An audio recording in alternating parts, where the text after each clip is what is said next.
Pernah tak terfikir, apa jadi kalau undang-undang yang kita nak sangat patuh tu rupa-rupanya bawa lebih banyak keburukan berbanding kebaikan? Bayangkan satu senario di mana kalau kita ikut peraturan bulat-bulat, ia sebenarnya menyusahkan atau menindas manusia. Persoalannya, macam mana sistem perundangan nak kekal adil tapi dalam masa yang sama tak jadi satu bebanan? Ini bukan sekadar persoalan teori ya, ini isu realiti. Jadi, selamat datang ke kupasan kita kali ini. Hari ini, kita akan bedah satu topik yang sangat luar biasa dalam perundangan Islam. Kita nak sembang pasal satu konsep yang dipanggil istihsan. Secara ringkasnya, ia adalah mekanisme yang sangat genius tentang macam mana undang-undang Islam menguruskan pengecualian demi mencapai kebaikan yang lebih besar. Ia seolah-olah roh atau semangat di sebalik undang-undang itu sendiri. Okey, jom kita tengok peta laluan kita sekejap. Pertama, kita akan kenal apa itu istihsan. Lepas tu kita tengok perdebatan panas antara ulama. Kemudian kita akan pecahkan kepada 6 bahagian praktikal dari nas sampailah ke kias. Dan akhir sekali, kita buat satu kesimpulan mudah. Kita masuk ke bahagian pertama dulu. Pengenalan kepada istihsan. Sebelum kita pergi jauh, kita kena faham dulu apa benda sebenarnya istihsan ni kan? Kalau kita tengok dari sudut bahasa, perkataan istihsan ni maksudnya menganggap sesuatu tu baik. Tapi bila kita masuk bab teknikal perundangan, ini yang menarik. Ia bermaksud menukarkan sesuatu hukum daripada kaedah umum yang biasa kita guna kepada satu pengecualian. Ataupun beralih daripada satu analogi yang nampak sangat jelas kepada satu analogi lain yang mungkin tersembunyi sikit tapi sebenarnya jauh lebih tepat. Pendek kata, ini bukan tiket untuk suka-suka langgar peraduran tau. Ia adalah satu langkah perundangan untuk buat pengecualian bersebab yang sangat teliti dan logik. Dan benda ni bukannya direka-reka saja, ia ada asas kukuh dalam teks Islam sendiri. Kalau kita rujuk surah Az-Zumar, ada satu ayat yang sangat indah. Ayat ini memuji mereka yang mendengarkan perkataan lalu mengikuti apa yang paling baik di antaranya. Nampak tak? Al-Quran sendiri menggalakkan kita guna akal dan pilih jalan yang paling baik, asalkan tak langgar prinsip syarak. Itulah falsafah teras istihsan. Kita sentiasa cari yang terbaik untuk manusia. Tapi kan, bila wujud satu konsep yang bagi ruang fleksibiliti sebesar ini, anda rasa orang akan setuju bulat-bulat ke? Mestilah tak. Bila kita mula bercakap soal buat pengecualian dalam undang-undang ketuhanan, ia automatik mencetuskan satu perdebatan intelektual yang sangat-sangat sengit antara tokoh-tokoh sarjana besar. Ini bawa kita ke bahagian kedua. Perdebatan hebat. Di sinilah berlakunya pertembungan falsafah. Persoalannya, adakah kita patut jaga kesucian undang-undang secara mutlak 100%? Atau patutkah kita utamakan untuk selamatkan manusia daripada kesukaran yang melampau? Apa yang paling menarik di sini adalah pertemuan dua pandangan utama. Di satu pihak, kita ada tokoh gergasi seperti Imam Asy-Syafi'i yang bertegas menolak istihsan. Kerisauan beliau sangat berasas. Kalau kita guna istihsan, takut-takut kita tetapkan hukum pakai nafsu dan logik akal semata-mata, tanpa panduan syarak. Bahaya tu. Tapi, di pihak satu lagi, bersandarkan kata-kata sahabat iaitu Abdullah bin Mas'ud, mereka yang menerima konsep ini berhujah, apa yang diiktiraf sebagai baik oleh sarjana yang betul-betul pakar adalah diiktiraf Allah demi mencapai maslahah atau kepentingan awam. Jadi kita nampak satu tarik tali antara ketegasan teks dan realiti kebaikan awam. Jadi, macam mana dilema akademik ini diselesaikan dalam kehidupan sebenar? Berita baiknya, istihsan ini tak dibiarkan sekadar teori atas kertas. Para ulama telah memperincikan ia kepada 6 aplikasi praktikal yang sangat spesifik. Kita masuk ke bahagian ketiga, kita akan tengok dulu 3 kategori terawal istihsan ini iaitu nas, ijma' dan uruf. Dan macam mana ia selesaikan masalah hari-hari kita. Sebagai peta minda untuk anda, istihsan ni ada 6 cabang utama.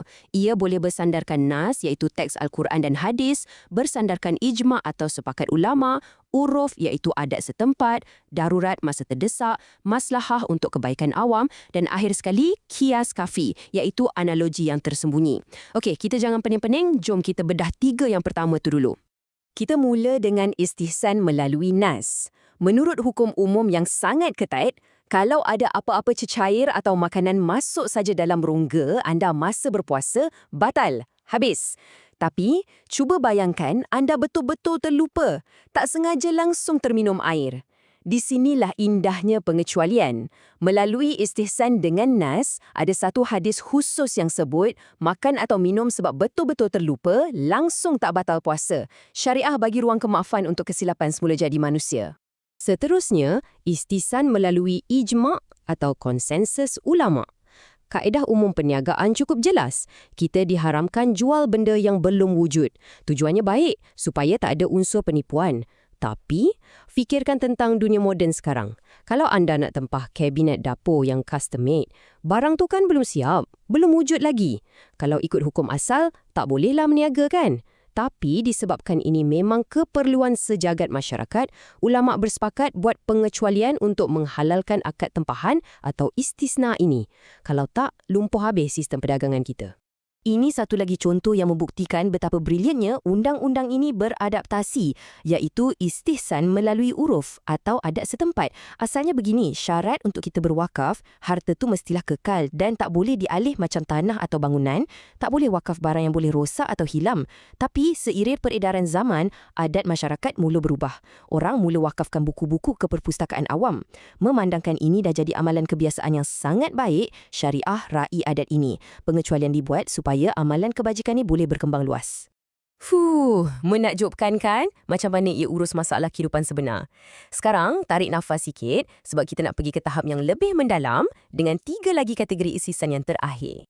Bahagian keempat, kali ini kita akan meneroka istihsan yang bersandarkan situasi darurat, maslahah dan satu proses pemikiran undang-undang yang dipanggil qiyas khafi. Istihsan melalui darurat ni wujud khas bila berlaku krisis. Contohnya, Undang-Undang Umum kata, kalau seekor binatang mati lemas jatuh dalam perigi, secara asasnya keseluruhan air perigi itu akan terus dihukumkan najis, sebab bangkai memang najis berat. Tapi, bayangkan ini sajalah satu-satunya sumber air untuk orang kampung. Kalau perigi itu terus diharamkan sampai bila-bila, tak ke menderita penduduk itu semua? Jadi, atas tiket darurat, ulama' beri kelonggaran. Asalkan bangkai itu dibawa keluar dan sebahagian besar air asal dibuang, air baru yang terbit dari mata air itu kembali suci. Pengecualian ni benar-benar selamatkan nyawa sebuah kampung tau. Kemudian, kita ada istihsan demi maslahah atau kepentingan awam. Kaedah asalnya macam ni. Kalau anda diamanahkan pegang barang orang lain dan barang tu tiba-tiba rosak tanpa niat jahat anda tak perlu ganti. Nampak adil kan? Ya, tapi kelonggaran ni rupa-rupanya membuka ruang untuk pihak yang ambil kesempatan buat untung. Mereka boleh saja buat-buat cuai lepas tu lepas tangan. Untuk jaga kepentingan wang awam dari penipuan macam ni, pengecualian dibuat.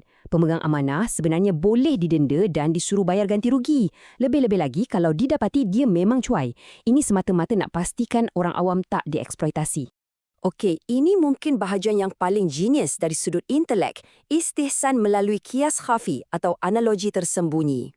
Kalau kita sekadar buat kiasan atau analogi mudah, kita akan cakap air liur burung buas macam helang, statusnya adalah najis. Sama macam air liur haiwan pemangsa seperti singa kan? Memang nampak sangat logik. Tapi ulama' yang pakar ni, mereka perhati lebih dalam.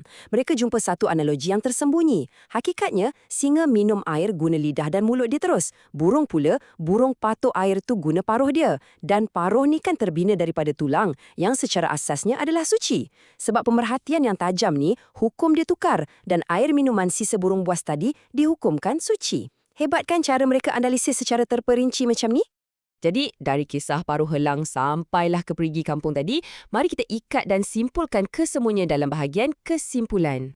Pengajaran paling besar yang patut kita ingat, istihsan ni bukannya jalan belakang atau taktik kotor untuk skip undang-undang bila kita rasa susah. Sama sekali tidak. Seperti yang kita tengok tadi, ia adalah satu instrumen perundangan yang sah, bersistem dan sangat halus pendekatannya. Tujuan akhirnya cuma satu, untuk beralih ke satu keputusan yang jauh lebih kuat dan tepat supaya kemaslahatan manusia terjaga, mudarat dihindari dan keadilan sejati yang merupakan roh syariah itu sendiri dapat ditegakkan dengan kukuh.